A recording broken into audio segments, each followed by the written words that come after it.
Some of the loudest churches are screaming, "We are non denominational," are actually operating with Catholic history, Anglican culture and structure, Pentecostal theology, Baptist preaching structure, and apostolic identity all at the same time. This is not non denominational. This is borrowed Christianity with a rebranded label. And today we are going to expose it.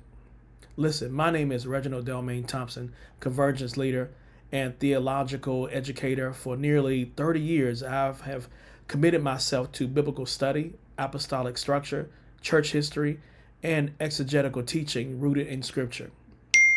I want to challenge one of the biggest identity crises in the modern church. One of the most interesting things happening in Christianity today is that people are trying to run from denominational identity while still carrying denominational inheritance. And many believers do not even realize it. We have churches saying we are non denominational, we are just Bible believers, and we are not connected to any denominational at all. But then you walk into the church and discover that there is Pentecostal history, there's Pentecostal worship, there is Baptist preaching, Anglican protocol, Catholic influenced garments, and apostolic hierarchy, as well as charismatic theology and Episcopal structure. So now the question becomes, what exactly are you? What are you? We're trying to figure that out because somewhere along the way, we created a modern illusion that removing a denominational name from the church sign means the church itself is no longer denominational. And that is simply not true.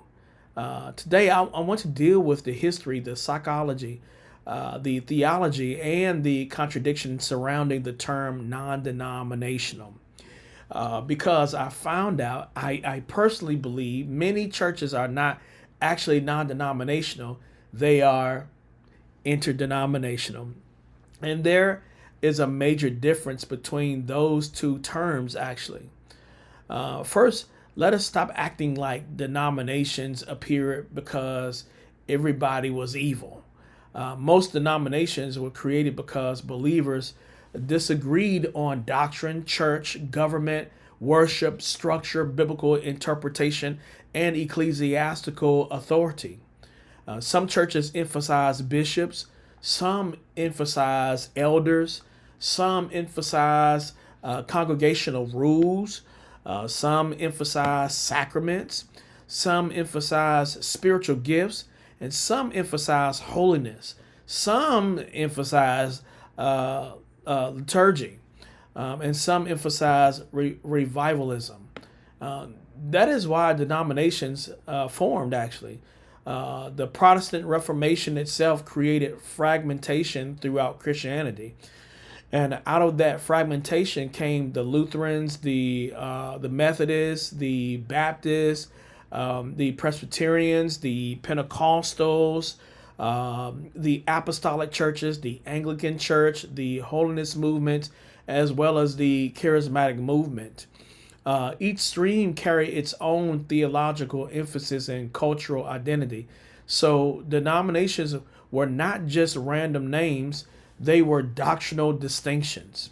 Now, here's where things become very interesting, to say the least. The modern non denominational movement exploded largely in America because many people became frustrated with denominational politics and institutional control. People became tired of church politics, religious bureaucracy, corruption, control systems, rigid structures, traditionalism without power.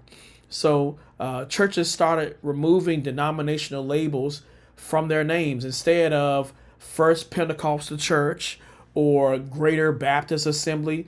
They became the Experience Church, the New Life Center, the Bridge Church, or the Worship Place, or Kingdom Embassy, things of that nature. And the branding may have changed, but the theology often stayed exactly the same. And that is the part nobody wants to actually discuss, because removing the sign outside the building does not erase the DNA inside the building. And you can repaint the walls and still carry inherited theology, to say the least. Therefore, let us deal with the contradiction here, because there is a great contradiction that we're dealing with. And so I have to ask the question, how can a church claim to be non-denominational while simultaneously embracing denominational doctrine? If your church teaches Pentecostal theology, you're connected to Pentecostal of influence. If your church teaches apostolic identity, more than likely you're connected to apostolic influence. If your church functions with bishops and Episcopal order, you're connected to historical Episcopal traditions. If your church uses liturgical garments, those garments came from somewhere. The cassock did not fall from heaven. The shamir did not descend from glory, and the mitre was not floating through the book of Acts. Those garments came through historical church traditions. And so what many churches are actually doing is functioning from borrowed streams while denying the existence of the streams themselves. And this within itself is what I call contradiction. And so I want to tell you the difference between non-denomination versus interdenomination. Now, this is where I want to separate these terms very, very carefully. A true non-denominational church would theoretically reject denominational inheritance altogether, meaning no denominational structures, no inherited protocols, no inherited church traditions, no historical liturgical alignment, no theological dependence upon denominational systems. But honestly, very few churches actually operate that way. Most churches are borrowing from multiple traditions at the same time. And that is not non-denominational. That is interdenominational. And interdenominational means I recognize that my ministry framework has been influenced by multiple Christian traditions and streams. This is what we call honesty.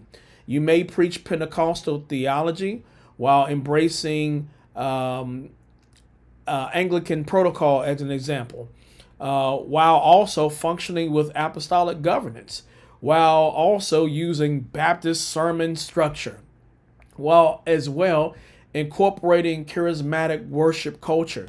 This is what I call convergence, and I'm a convergence leader by heart. And this is also what we call interdenominationalism.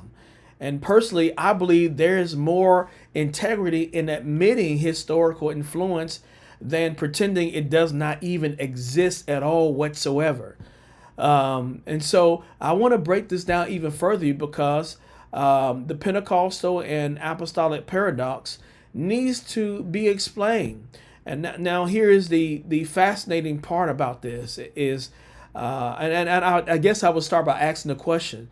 And my question would be, why does it seem that Pentecostal and apostolic churches are usually the loudest voices claiming to be non-denominational? This is an interesting phenomenon, because both Pentecostalism and apostolic movements already represent theological identities. If you call yourself Pentecostal, you are identifying with a historical movement. If you call yourself apostolic, you are identifying with theological distinctions connected to church structure, doctrine, and spiritual identity. So how can you simultaneously reject denominational identity while embracing denominational theology? And that is like saying, I do not belong to a family while carrying a family name. It doesn't make sense. The contradiction is very visible here. And honestly, many people are not rejecting denomination. They're rejecting accountability structures associated with denomination, and this is a different conversation in its entirety. And so I ask you today: can Episcopal leaders call themselves non-denominational? And I want to tackle the uncomfortable question, because can an Episcopal leader, excuse me, wearing Episcopal garments, honestly call themselves non-denominational, historically speaking? And that comes very difficult, because Episcopal structures themselves are rooted in historical church traditions. The garments, the hierarchy, the titles, the protocol, the liturgical expressions all have historical lineage. Roman Catholic traditions carry them. Anglican traditions preserve many of them. Orthodox traditions maintain them. And so when modern leaders wear Episcopal garments while claiming complex separation from denominational identity, they are unknowingly revealing historical dependence. Again, that is not an attack. This is what we call church history. And I believe the problem is not the garments. The problem is historical ignorance. And many people inherited practices without ever studying where these practices came from. And this is a real issue. The real issue is identity. And the real issue is not whether denominations exist. The real issue is whether churches understand their own identity. Because many churches today are functioning from borrowed systems that they never even study. They have borrowed theology, borrowed garments, borrowed worship styles, borrowed governance, borrowed traditions, and now modern Christianity has created a whole entire generation that believes independence means historical disconnection. But that is actually impossible, because every church comes from somewhere. Every movement is inherited something within that change or that historical value. Even rebellion against denomination becomes its own denominational culture and structure. And that is why many non-denominational churches today function like denominations themselves. They have networks, they have coverings, ordination systems, leadership structures, they have doctrinal boundaries, they have cultural expectations, they have internal language as well as spiritual hierarchy. And that within itself, that is denominational behavior, whether the label exists or not. That is denominational behavior at its best. And so you may ask, what is your position? Personally, I identify more with the term interdenominational. Why? Because I acknowledge historical influence. I understand that my framework has been shaped through multiple streams of Christian history. I do not need to erase history to feel spiritual. I can appreciate Anglican order. I can appreciate apostolic structure, as well as apostolic infrastructure. I can appreciate the Pentecostal fire, the charismatic expression, as well as historical liturgical reverence, while remaining biblical grounded here. This is what I call, again, convergence, the convergence movement. The convergence is actually interdenominationalism. And honestly, I believe more leaders need the maturity to actually admit that instead of hiding behind modern branding language, that we need to be honest with what we really are. The church needs historical honesty again. We need to bring back the honesty and bring back authentic behavior, because many believers are using labels emotionally instead of accurately. And Perhaps the greatest deception in modern Christianity is not false doctrine. Perhaps it is false identity, because you cannot claim historical independence while visibly carrying a historical inheritance. And maybe after today, some churches need to stop saying we are non-denominational. I'm kind of tired of hearing it. And we need to start saying we are historically influenced, biblically grounded, and interdenominational in structure, because honestly, it's better than the branding that we are exposing to other people. And maybe the real question is not whether your church is non-denominational. Maybe the real question is, do you even know where your Christianity came from? Listen, I hope you have gotten something out of this. My name is Reginald Delman Thompson, a convergence leader, as I've stated before. I'm a theological educator, and until the next time, grace and peace. I hope you got something out of this. Blessings.